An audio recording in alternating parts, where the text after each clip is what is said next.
if y'all are like me right now, it's like a bad movie. I can't watch. I just can't watch it. Me neither.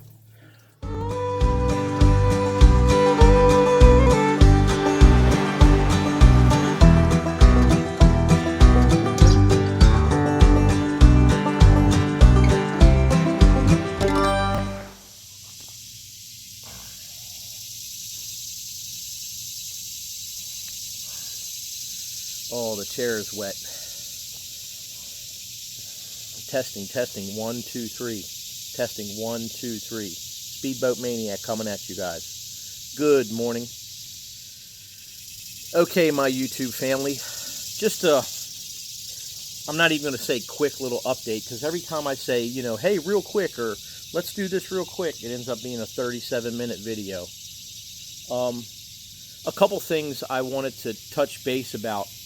I had some people, you know, comment and giving some suggestions down below in the comment section, which are super helpful. They give me a lot of good ideas and different ways to think about this process of repairing the boat, no matter what it is, the engine or something else going on with it. But I also know that a lot of people might be coming in on the back end or just caught the last 4 or 5 videos and haven't watched the video series that we have that, you know, has almost 147 videos at this point. So there's been a lot of backstory to a lot of it. And if you're new to the channel and, you know, you're giving comments or something based on something that you've seen, obviously just for, you know, the past 2 or 3 or 6 or 10 videos, unless you've paid close attention, which I'm the same way. I don't pay close attention to a whole lot unless it concerns me. But this boat and these engines were actually re-rigged for me after I bought the boat a year and a half later, a year to a year and a half later.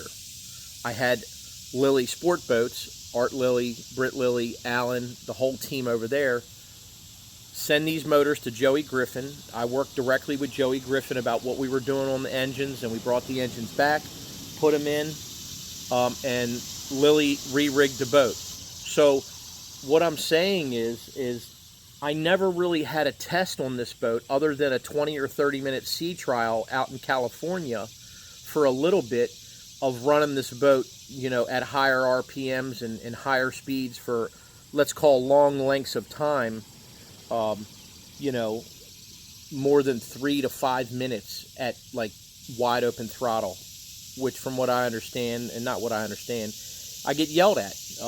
You know, I like the high performance boat, and I don't necessarily need to or have to run it all the way wide open all the time, but it's very addictive when you get moving that fast and you have command of the water and you can run it that fast. So what I'm getting at is I never, from day one, really, since the first week or two of getting the boat back this time last year, like July or August last year in 2017, have never really ran the boat wide open for more than 5 or 10 minutes until this pipe started heating up. When the pipe started heating up, obviously we started looking at the header getting hot. The header was leaking back and things like that, so we got a new header. Took another 2 or 3 months to get it back together. So then the fall came, and then it was time to lay the boat up. So really, I've had only this season, since the boat has been run with this setup, with these tailpipes. Even though these tailpipes were on the boat originally from California, from the first owner, when they redid the boat with this engine package. And Mr. Dan McNamara from Team Archer Marine redid this whole engine package. This boat originally came with 525 SCs, the Mercury inboard, you know, 525 supercharged engines with a Bravo 1 outdrive on it. It did not have this motor and transmission and number 5 outdrive package on it. This setup was done about, I want to say 8 or 9 years ago, for what they call out there in California a big, it's not like a regatta or a poker run, but it's something like that where everybody runs from California, from Newport Beach or Dana Point, or somewhere there on the California coast near Los Angeles, out to the Catalina Island for a big hootenanny, okay? So they built this boat, Dan did, for his customer, the first owner of this boat. They built this boat and put, big graphics down the side, a big American flag, and a big number 1 up front and all that. And from what I understand, the gentleman really didn't use the boat that much, after it got prepared. So it sat, from what I understand, for like 3 or 4 years under the cover. It's in California. It's pretty, I don't want to say other than it raining out there, but, it was pretty dry out there or whatever. And Dan McNamara took good care of the boat for the previous owner of this boat. So that's what happened with the engine package. So I guess what I'm getting at is, other than that tailpipe failing at some point for Dan or the first owner, I never heard anything about it. So everybody keeps saying down low in the comments, like, hey, it used to run fine with that tailpipe before. Why all of a sudden is it doing now? Well, what I'm trying to tell you is, I don't think it has ever really run and been really put to the test. I'm going to say just like I put it to the test. But I'm not saying it doesn't have a clog, or there's not something in that fitting that goes into the header. It could be, that import header, that 3/4 inch line that's got the 90 hoop on it. I'm going to lop it off today with a Sawzall and a spray bottle of water and a fine tooth bit on my Sawzall, just like a hillbilly that I am. I'm going to cut it off while it's in the boat today, if I got clearance in there, and I'm not going to hack anything up. But, I'm good at hacking stuff up. So that's what we're going to do. We're going to cut it off and just see what the clearances look like inside, between where the import comes into that tailpipe and the clearance between it and the second wall, if it's real tight or if they have already punched it down, which I could have seen that from inside. So what I'm getting at, guys, again, without just sounding like, psycho babbling, which I will if I ain't careful, this tailpipe, I don't think we've ever really given it a good shot, until last summer, and we saw it getting hot with the header a little bit, but we thought it was a header problem. So that's where we're at.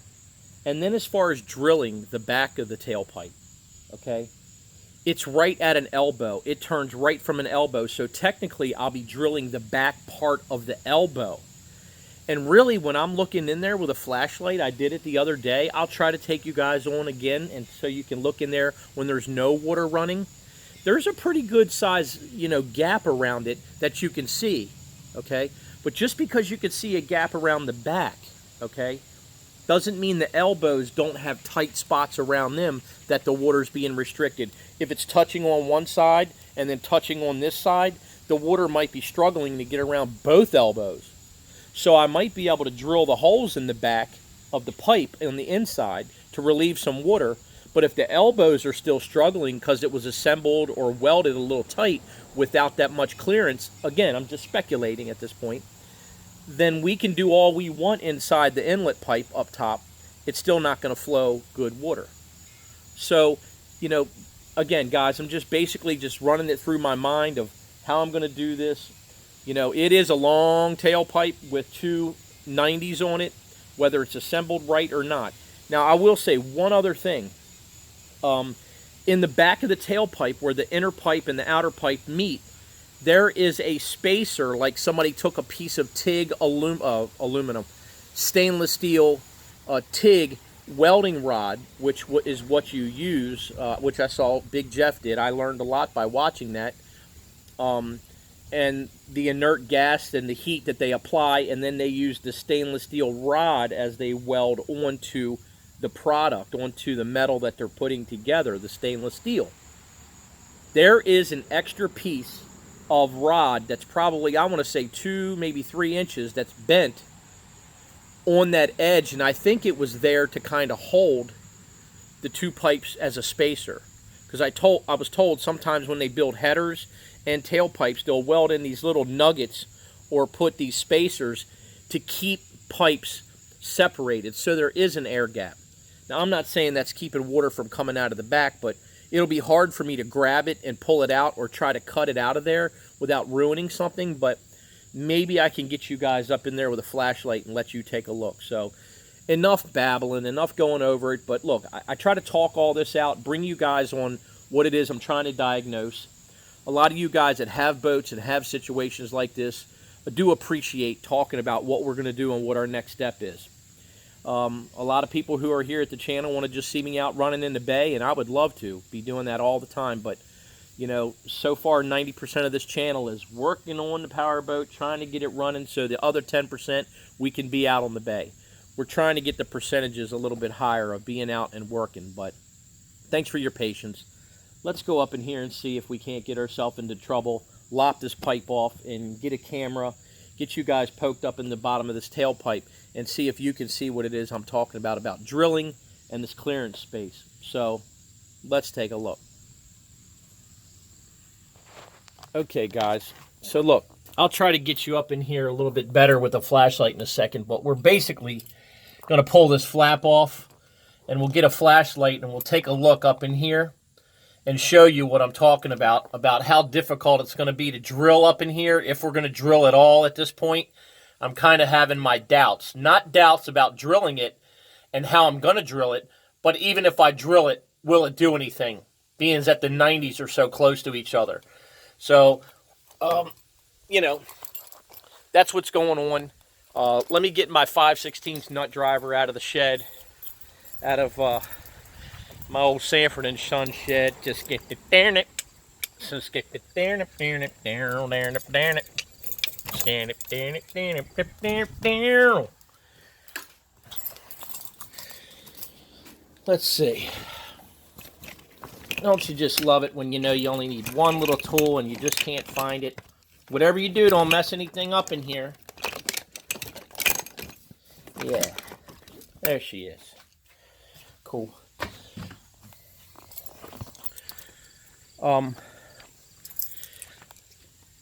So here's what I was thinking, guys. I know a lot of you guys out there, you know, are much more well-versed and a little bit more particular than I am. I'm just trying to get to the ends of the means at this point. I'm going to go ahead, like I said, and I'm going to take my Sawzall up in the engine compartment and see if it's possible that I can just cut it off. I'm going to take the pipe off of the boat anyway. We already know that, because we're going to have the fitting welded back on or something at some point. So the pipe does have to come off. But I don't have like a workbench, or I'm not going to use like a block vise somewhere or mount it to the picnic table and have my situation all perfect. I mean, I know I probably should, but we're going to see if I can do it up in the boat. A couple little metal chips ain't going to hurt anything, as long as the carburetors are covered up and nothing's going to fly around. That way at least I'm holding it. It's already bolted down in the boat. And I'm just going to see what the clearances are where the pipe comes in to that collector, the tailpipe collector behind the V-band clamp. See how deep it is. Because to be very honest, and I'm getting ready to fire this flashlight up and let you guys see in the back of this tailpipe, I know it's two 90s and you can't see where the 90s are clear and what's touching. It looks like there's pretty good clearance back here, okay? But looks doesn't mean anything. It's what we can flow. Not water pressure. It's water flow. How much flow can we get? Because if you're not getting enough flow, you're going to cause more water pressure, and that's our problem right now. We need more water flow out of this tailpipe. So let's take a look and see. Give me a second. Let me undo this, and set you guys up. I'm trying to juggle two hands. Just hold tight. You know, because it's so important that you see how we take this tailpipe off. You know. And you can tell I use my screwdriver and electric panels, to take breakers out. You just, you know, put a piece of tape on there. Make sure no metal's exposed, though. Anyway, more boring stuff. That's another thing I wanted to talk to you guys about. It's quite possible after... Oh, she's burnt on there. Imagine that. Wonder how it got burnt on there with the tailpipe being 1,300 degrees with no cooling aspect. Man!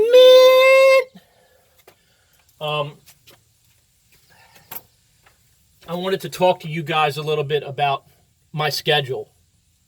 My schedule may change, okay? Look, the silicone's even burnt.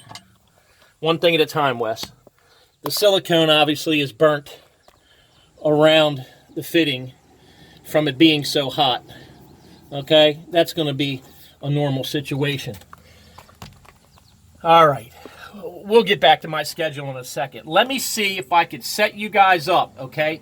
Bear with me. I know you've been bearing with me, but I got to get you focused and get some light in here, all right? So hold on for a second. Guys, that's what sucks about this. I can't tell, at least for right now. There we go. Okay, I'm going to try. I'm trying.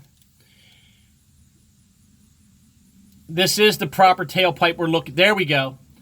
Okay, hold on. Try not to let you guys fall over. Okay, here we are. There we go. All right. I got my mother-in-law's tchotchke Christmas gift flashlight. See right here? Of course, my big hand's going to be in the way, but let me do that. Right there. From there to about right up there. There's a spacer, like a piece of stainless steel welding rod. But again, there's a gap over here, down at the bottom. There's a gap all along the side. And there's a gap at the top. So I'm not saying that this piece is going to hold anything. Sure, it would be nice if that piece wasn't in there. I can try to grab it, but this is a good 7 or...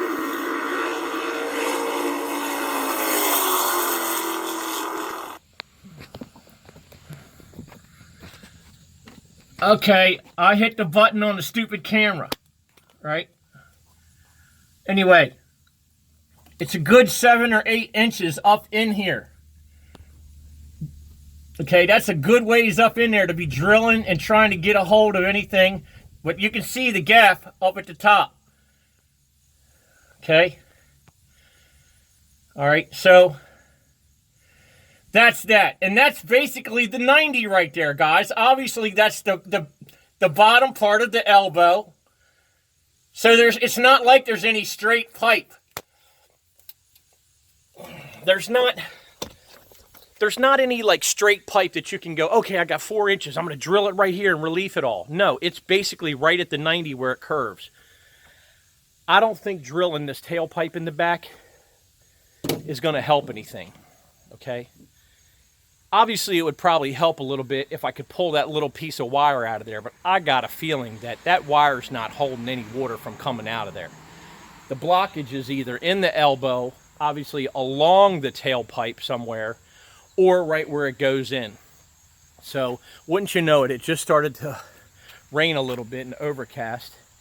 Let me go in and check the radar. I'm not going to open up this engine hatch cover if it's raining and start going in here and hacking it up with a Sawzall while it's pouring down raining. So, let me go in here and check the weather on the radar and see what we got. We may be back, or it may be a second part video.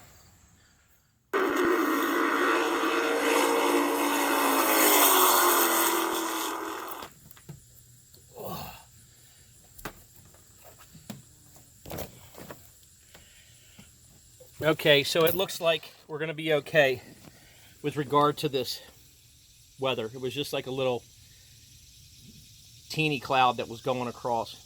I always go by the radar. The rest of that crap don't matter. If you see green and all that, then you know if the green is popping up or it's coming this way, hold on to your hat. The rest of it, it don't matter.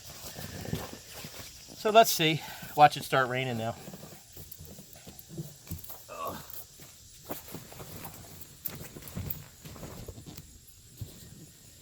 Hold on.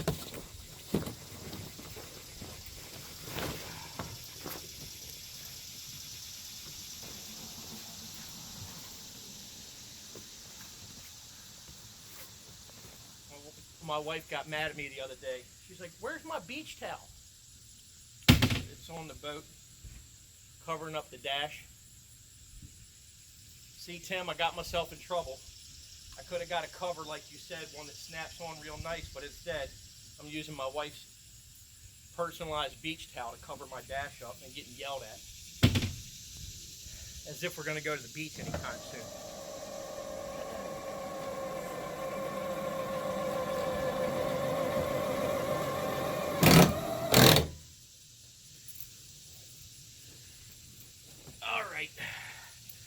Gonna need the old 5/16 to pull off the old rig.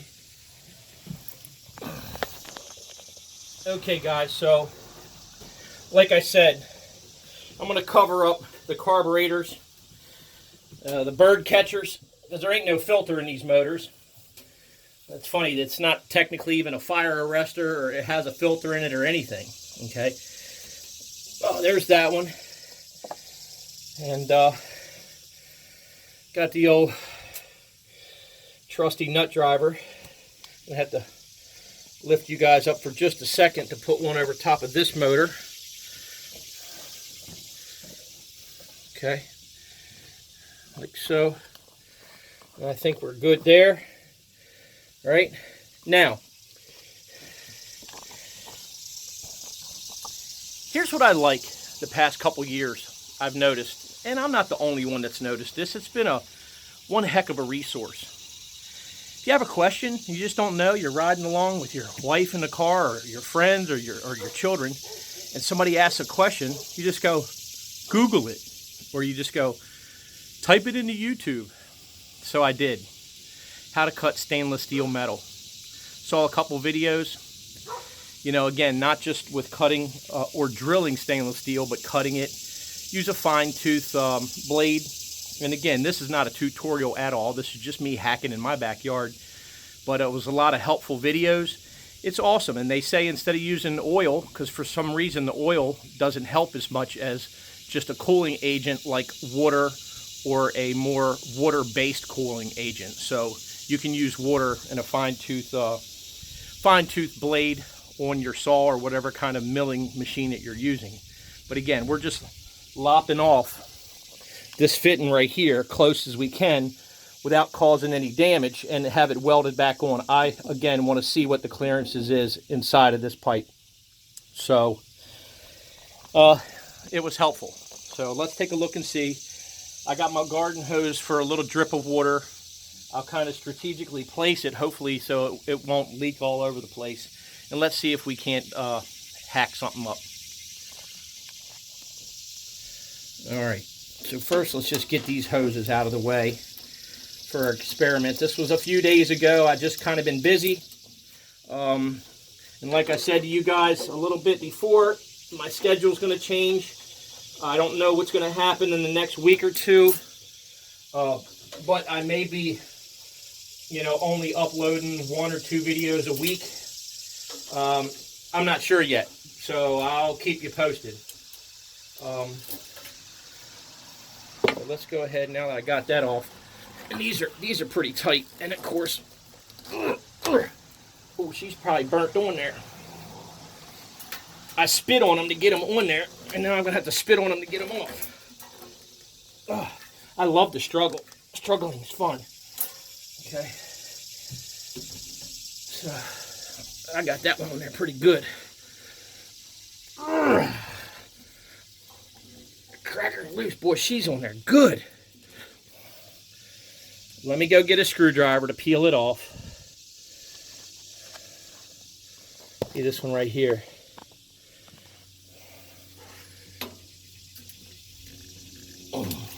Kind of break it loose a little bit. You know, it's got a little hip in it.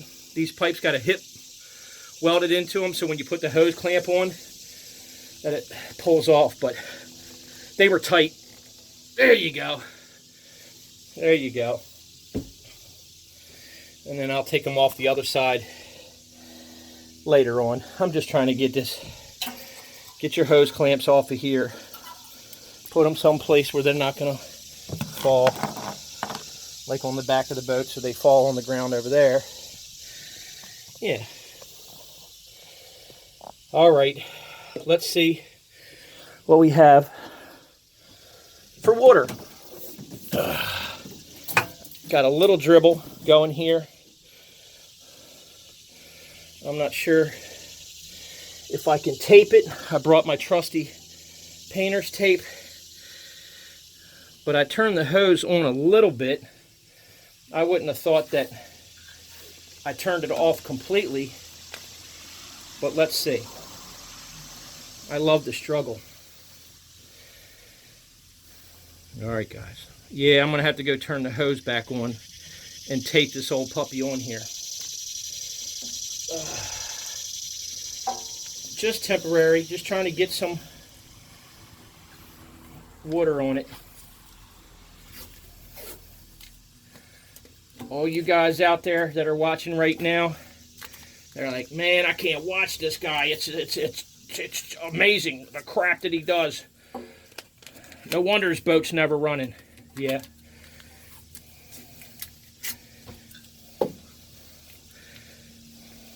Like I said before, when the screen door is leaking on the submarine, they send Wes down to fix it. I don't know how many people say, I didn't know submarines had screen doors. Well, if they did, guess who they'd send down to fix them? Me! All right.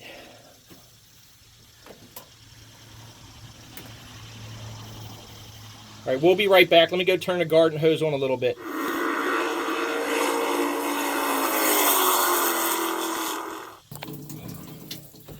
Okay, my YouTube peoples. Water's running. Garden hose is taped Sanford & Son style. I do not have a table on this Sawzall. And I'm thinking about just staying off of this just a little bit. And again, Jeff can always weld it back on. It might not be pretty, but I'm looking for function. So, I would say wish me luck. But you guys know what I think about luck. I'm not trying to be negative, just trying to talk about the facts, mister. Let's see. Let's see.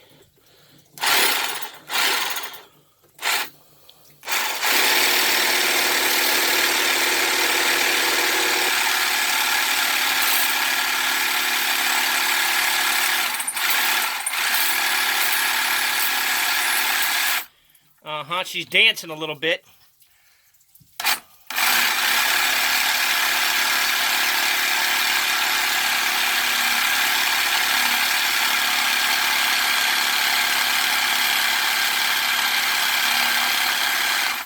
Let me put it on a slower speed.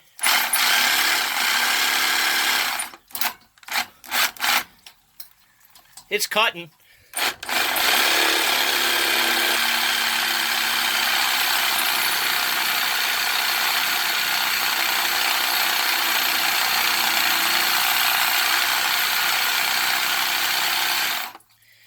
I don't have a variable speed on this Sawzall. Yeah, that's what sucks about it. It's either wide open or not, and the speed on the blade, let's see. Well, the blades, for the most part, it's holding on a little bit. It's not getting galled up too bad, or is it? No.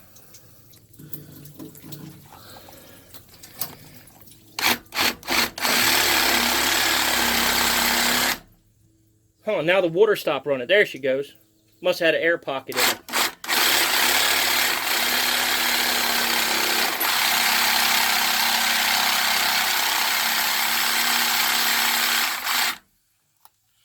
Come on. The garden hose has an air pocket in it. Come on, girl. Let's get it right there on the blade.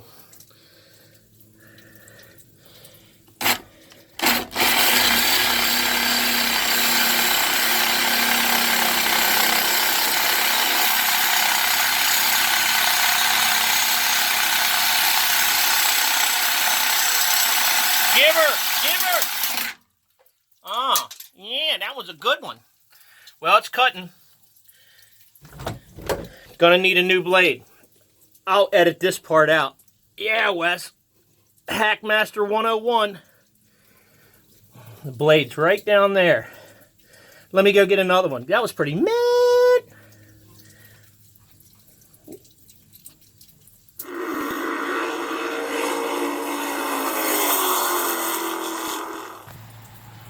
Okay, guys, we're back.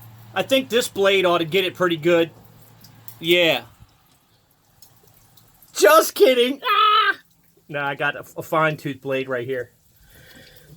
Hold on. I couldn't help myself. Oh, he's such a comedian. Oh, he's so funny. Shut up. Get the pipe cut. Let's take a look inside. Let's see. Let's see if I can't whack it up some more.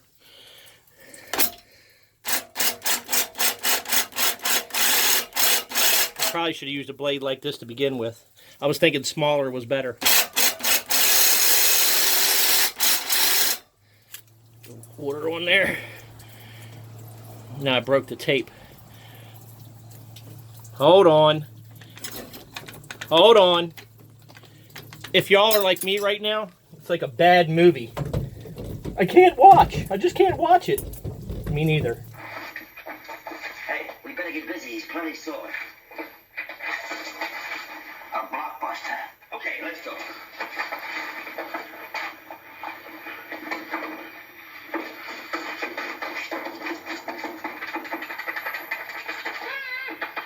Hey, that piece is lumpy. Say, this wallpaper's got eyes. The face looks like Mo. It is Mo. Yes, it is me. Try living it. Hackmaster 101.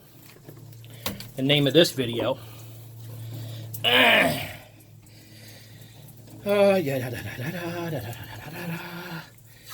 Right where it needs to be. Right there. Once you guys want me to work on your airplane motor or change the brakes on your car for you, I can do it. As long as there's a Sawzall and a 5/16 nut driver, I got it covered. All right.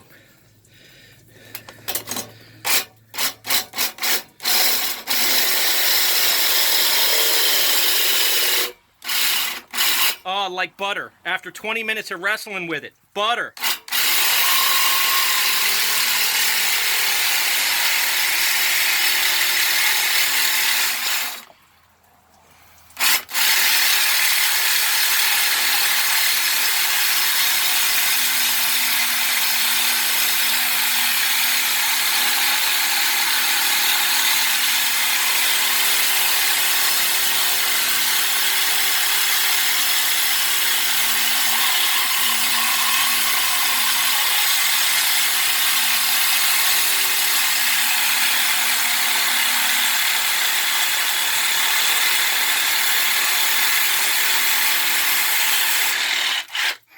Junkheads, we got a lot of work to do. Now go on. Go on.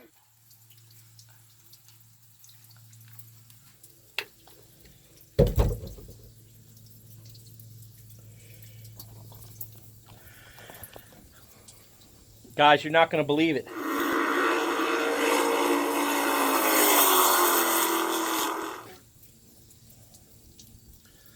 The old horn here got lopped off.